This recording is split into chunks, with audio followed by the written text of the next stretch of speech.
One of Vladimir Putin's closest advisors said something that got a lot of attention. Америка прямо сейчас пытается поменять правила на рынке золота и криптовалют. Вспомните, какой у них долг. 35 триллионов долларов.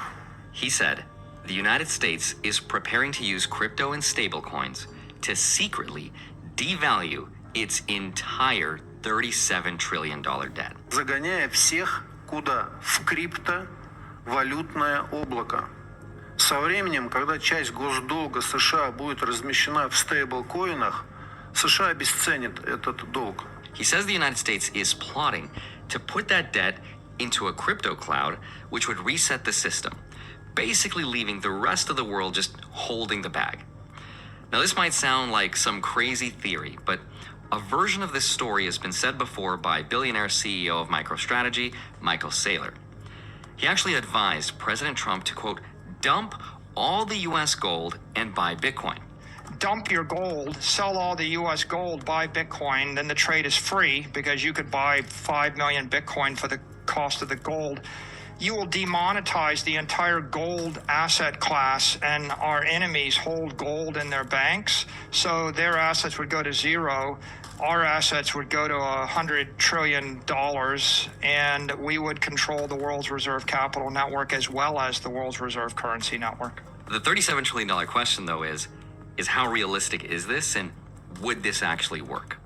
It's not just going to work.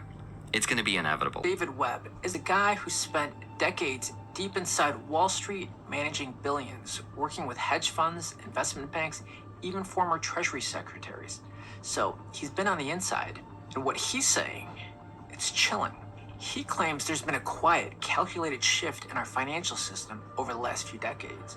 A legal structure set up that, if triggered, could allow all financial assets to be seized. Craziest part, according to Webb, it wouldn't be theft.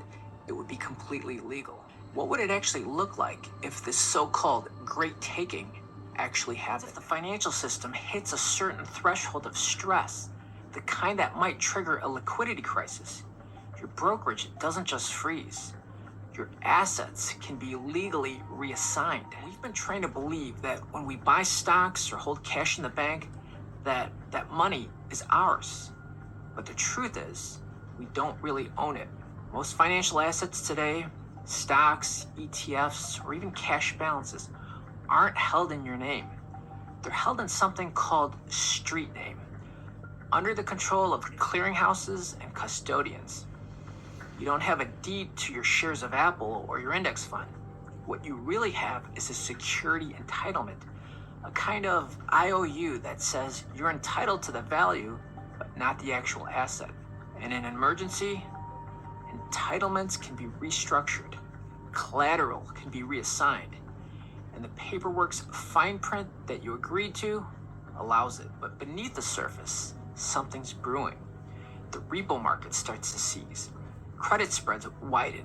That's the gap between safe loans and risky ones, and it's getting worse by the day. A few large funds start dumping assets quietly. Nothing public, no panic, but the volume data tells a different story. The smart money is running for the exits. The media doesn't say much, just a few vague headlines. A little turbulence, some stress in the credit markets. But the real sign comes when a major institution, a multinational bank, suddenly halts withdrawals from its high-yield money market fund. A tech unicorn quietly lays off half its staff.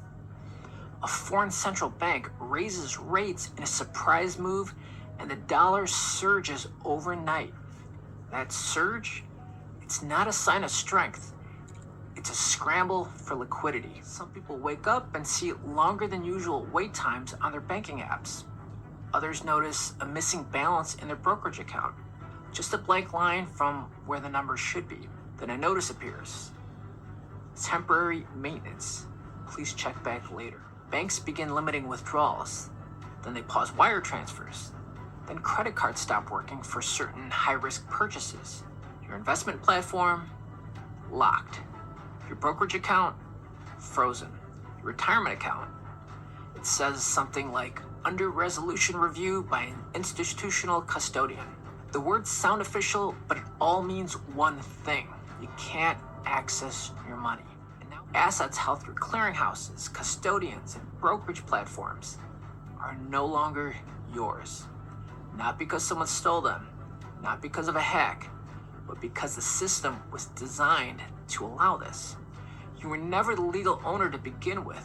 You were a beneficial claimant holding a placeholder, and in an emergency, that placeholder just got reassigned. Stocks pledged as collateral. Bonds reallocated to counterparties.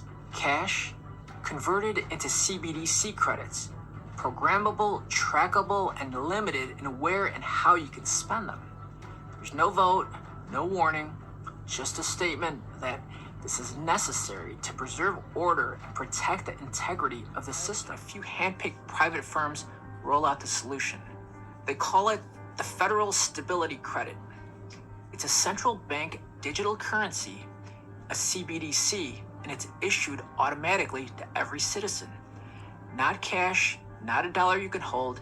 It's a programmable credit tied to your phone, your ID, and maybe your tax profile. It comes with limits though, where you can spend it and how fast you need to use it and what it can be used for. It can be paused, adjusted, or revoked. And the rollout, it's marketed as a lifeline. No more financial uncertainty, no more risk. Your money is safe because it's now part of the system. The message is clear. You'll own nothing, but don't worry. We'll make sure you have what you need. Soon, this becomes the new normal. Entire industries reorganize. Investment firms stop taking direct deposits. They now distribute entitlement credits through a national digital wallet. Small businesses apply for something called an allocation license to receive structured income.